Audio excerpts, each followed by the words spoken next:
அறுசுவை அட்டில். இன்னைக்கு நம்ம பார்க்க போகிறது பீக்கங்காய் தோல் சட்னி. வாங்க எப்படி செய்கிறதுன்னு பார்க்கலாம். ஹாய், இதுக்கு 3 பீக்கங்காய் சுத்தமாக கழுவி எடுத்துக்கோங்க. எடுத்துக்கிட்டு இதில் மேலே அந்த ஸ்கின்னை மட்டும் பீலர் வச்சு சுரண்டி எடுத்துக்கலாம். நான் சின்ன பிள்ளையாக இருக்கிறப்ப எங்கள் அம்மா கரண்டி வச்சு சுரண்டி அதை எடுத்துருவாங்க. அந்த கூராக இருக்கிறத இந்த மாதிரி ஃபுல்லாக சுரண்டி எடுத்து வச்சுக்கலாம். இது 4 பேர் தாராளமாக சாப்பிட்லாம் அந்த சட்னி. கடாய் எடுத்துக்கோங்க. கடாய் சூடான பிறகு 3 டேபிள் ஸ்பூன் கடலெண்ணெய் சேர்த்துருக்கேன். பெருங்காயம் ஒரு பிஞ்ச் அளவு, இது நல்ல ஃப்ளேவர் கொடுக்கும், அதுக்காக இதில் சேர்த்துருக்கேன். இதில் கடலைப்பருப்பு 1 டேபிள் ஸ்பூன், உளுத்தம்பருப்பு 1 டேபிள் ஸ்பூன். ஏன்னா நம்ம இதில் கடலை போட்டு அரைக்க மாட்டோம், இதுதான் அந்த கிரேவி கொடுக்கும். 1/2 டேபிள் ஸ்பூன் சீரகம், ஒரு 10 மிளகு, கொத்தமல்லி 1 டேபிள் ஸ்பூன், அதையும் இதோடு சேர்த்துக்கலாம்.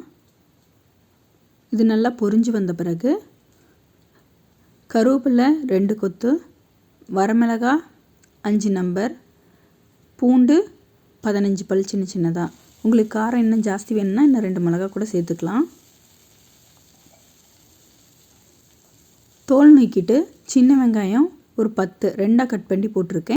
சின்ன வெங்காயத்துக்கு பதிலாக பெரிய வெங்காயம் கூட போட்டுக்கலாம். பெரிய வெங்காயம் போடுறப்ப இனிச்ச மாதிரி இருக்கும், அதனால் நீங்கள் கொஞ்சம் கம்மியாக போட்டுக்கலாம். இது வணங்குறப்பயே புளி சின்ன எலுமிச்சம்பழம் சைஸ்க்கு போட்டு வணக்கிக்க போகிறோம். அப்போ தான் இது நல்லா டேஸ்ட்டாக இருக்கும். அதே மாதிரி தக்காளி பெரிய சைஸ் ஒன்று, ஏன்னா புளி நம்ம போட்டிருக்கிறதுனால தக்காளி கொஞ்சம் கம்மியாக போட்டுக்கலாம். இதுவும் நல்லா வணங்கி வரட்டும். இது நல்லா வணங்கிறதுக்காக உப்பு கொஞ்சமாக போட்டிருக்கேன். நம்ம லாஸ்ட்டாக உப்பு போட்டு அரைச்சிக்கலாம். இதுவும் வணங்கின பிறகு நம்ம ஏற்கனவே சீவி வச்சுருக்கிற இதையும் நல்லா வணக்கி விட்டுக்கலாம். இது வணங்குறதுக்கு ஒரு 8 நிமிஷம் அவ்வளோதான் ஆகும்.